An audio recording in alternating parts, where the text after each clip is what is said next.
Hi, welcome back to Game Room Crafts. I'm Kelly. This is my game room. Let's play. Yesterday, I cast a really cute teacup and saucer. And what happened was I did the white heart in UV resin. And somehow or another, I think it's because I heated it for too long under my lamp, I burned my mold into it melted. And so I had to basically stretch it as far as I could and slice it out. Now you can still, if you rub your finger over it in the right spot, you can still feel the silicone, but it's cute. Anyway, I wanted to salvage my mold because, as we all know, the products that we use to make our resin, they're not cheap. This was a fairly cheap mold. It was under $10, but that doesn't mean I want to have to replace it after only using it once. So I took a look at my mold, and this is the part of the mold that got melted, and I can fix that. If I get some silicone, I can absolutely fix that. But in the meantime, I wanted to see, is it still usable the way that it is? So there's one way to find out for sure. I'm not going to cast it in resin. What I am going to do is today I'm going to make this in Mix2Mold, because this vessel is the perfect size to make a candle in, but you can't do it in resin. You can only do it in something like Mix2Mold. I use Mix2Mold. You do go through a lot of it. If you use it, you go through a lot of it quickly, because it's basically a one-to-one. They explain on their bucket how to mix it up, and it says extra small. You take 2 teaspoons of water to 2 tablespoons of Mix2Mold. And then small, 1 tablespoon of water to 3 tablespoons of Mix2Mold. Medium, 2 tablespoons of water to 6 tablespoons of Mix2Mold. And so on and so forth. The problem is they don't explain how to tell the difference between an extra small, a medium, all the way up to an extra, extra large mold. So I don't follow that. I mix it up to where it's the consistency of a pancake batter. So I'm going to start measuring and do that. And then we are going to try to see if my mold is still useful, because I really, really like this mold. It's so cute. I gotta say it. I'll be right back right after I get measuring my mixed mold.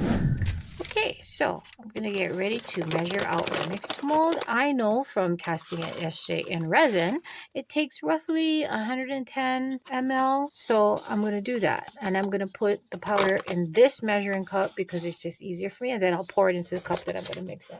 Now, this stuff does get everywhere. So, okay, you don't need to use gloves to work with this. It's not as bad as resin, which you have to wear gloves and masks and whatnots when you're working with resin. So, you wear those PPE, but Mix2Mold is not that volatile or is not that bad. But I would suggest wearing a mask, because it is a very, very, very fine powder. You'll breathe it in. You absolutely will breathe it in. So wear a mask, wear a respirator when you're working Mix2Mold. Okay, so I cannot tell you how much water it takes, because I'm going to say this. It changes. It really does. It might depend on the humidity in your room. So I make a little well, pour my water in.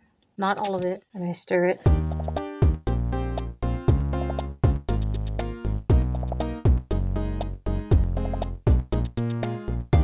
I've heard some people describe it as pancake batter consistency. I mix it up to where it's the consistency of a pancake batter. And I will say this, it is really, really, really up to your preferences and the project. Because if your mold is very, very intricate, has lots of little lines and pieces, you're going to actually want that to be thinner so that it gets into every nook and cranny. Mix2Mold is very forgiving. So this, too much water. I put too much water in there. So just add a little more powder. And yes, oftentimes you'll find, to get that consistency right, now I have too much mix. I need an extra mold. Have one around. Have one sitting around ready to go. So that's a little thick for my, see, honestly, it's for your taste, right? I'm scraping the sides and bottom very carefully. You don't want unmixed powder in there. Number one, it will waste. And number two, then it leaves your project, with lumps and clumps, and you don't want that. So mix it in very well, scrape the sides, scrape the bottom. Okay, Thing about mixed mold is it's very, very, very, very, very, very super ultra white. So we've tried mica powders, we've tried alcohol inks, we've tried a lot of things to try and get the color that we like. I hear that water-based colors are excellent, and cement coloring made for cement and pottery works very well. We happened to recently stumble across the fact that acrylic ink, not acrylic paint, because we've tried acrylic paint and what happens is it clumps up when you're mixing it in. But acrylic ink mixes in quite nicely. And the color you get is much more true to the color you're putting in. Because any color you put in to Mix2Mold is going to be pale. It's going to pastel it out. So you saw how dark that was my sap green that I used in a previous project. And that's actually normally a very dark color. When you add it to Mix2Mold, this is the color you get. It's much lighter. It's more like a sage green. And I don't mind that. I'm not angry about it. All right. So that is where we're at with that. We're going to start pouring. I'm going to cross our fingers that our mold is still usable after my total and complete mess up. Okay, here we go. And I'm going to stop there. And I'm going to squish it around. See that big bubble? Bubble, bubble pop. Do you know that if you have bubbles in your Mix2Mold, that if you just give it a little shot of air, the bubble will go away? Okay, this will.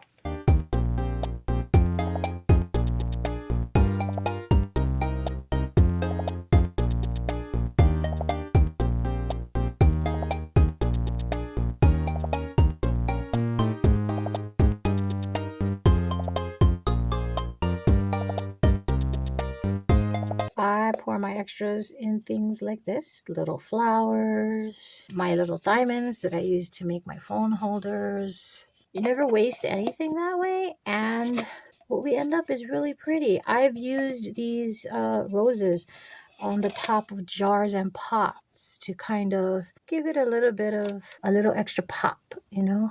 Yeah, you don't waste anything that way. Have the molds sitting around nearby so you can grab those and fill it up and nothing gets wasted.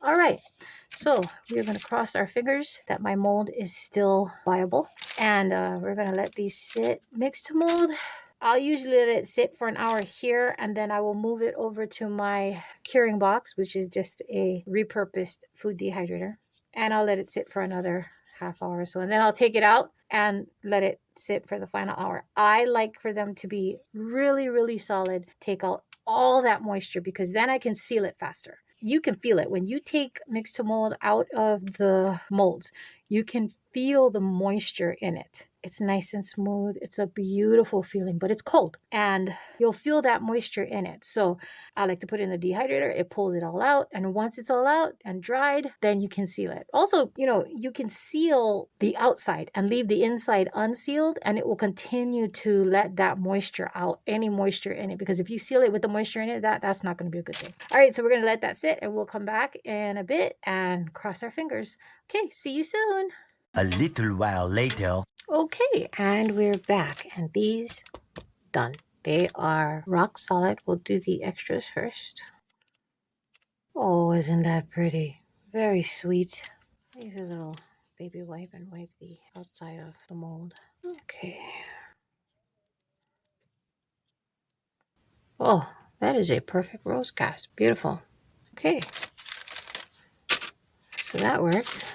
So I discovered that when working with Mix2Mold, you know, sometimes you get these micro bubbles and hey, you know, bubbles happen. The fact is you're making this yourself. You're not a machine. It's not being machine made. And so if you're selling at craft fair or whatever, you know, bubbles happen, but nobody likes it. It's not pretty. So what you can do is you can fill those bubbles with a little spackle.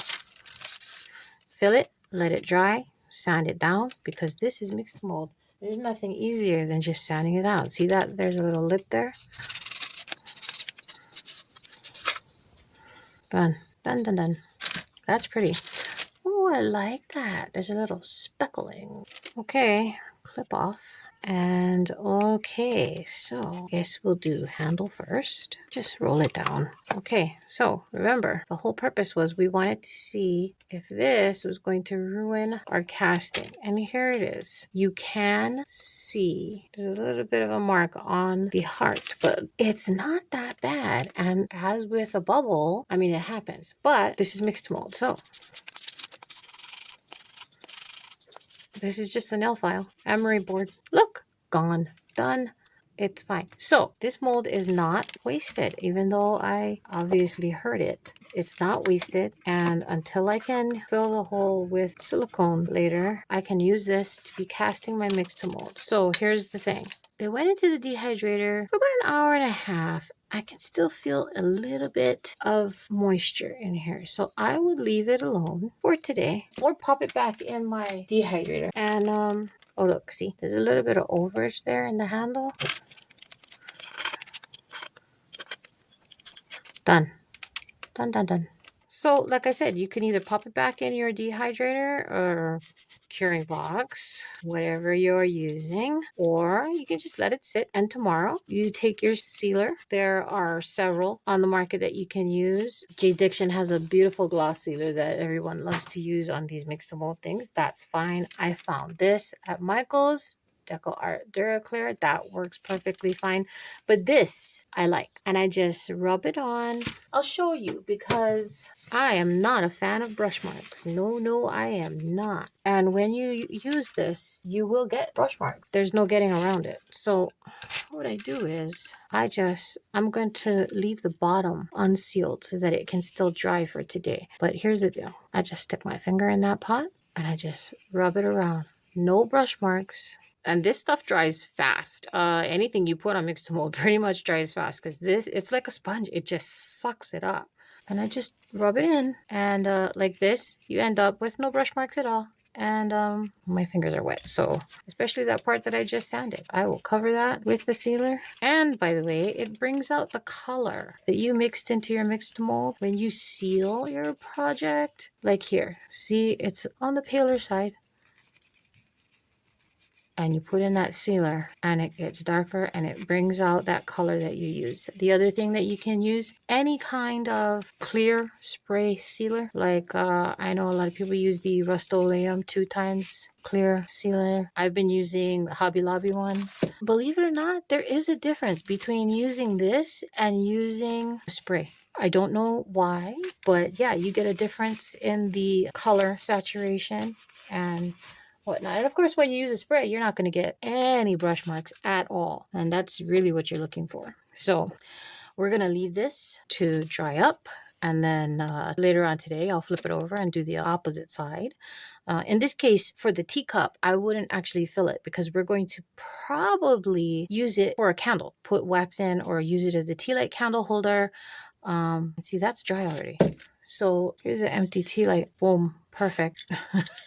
It fits perfectly. So you could do that, or we're going to actually fill it with our own candle wax and go from there. So can I use the mold even after I lost a bit of that silicone in my little tear? The answer, yes. For this particular one, I can. I have torn it worse where it went all the way through. And yeah, no, there's nothing you can do about that. Unless, I mean, if it's a real simple tear, you could fix it with new silicone in a pinch. Like say you're getting ready to cast and then realize, oh no, there's a tear in my mold. Hot glue that sucker. Hot glue it real quick, let it set, and then go ahead and use it. Now, after that, you will have to fix it with silicone. But in an emergency, your product is already mixed and ready to pour. Yeah, you can use hot glue. It's not going to be perfect. There will be a blemish, like this had a blemish. But if you're using something like Mix2Mold that's very forgiving, it's so easy to just sand that off and no one will ever know that it was there. Okay, so thanks for joining us. Please join us again next time. I don't know what we're doing, but we'll figure it out and we will have fun when we play. Thanks for joining the game room. See you later. Bye.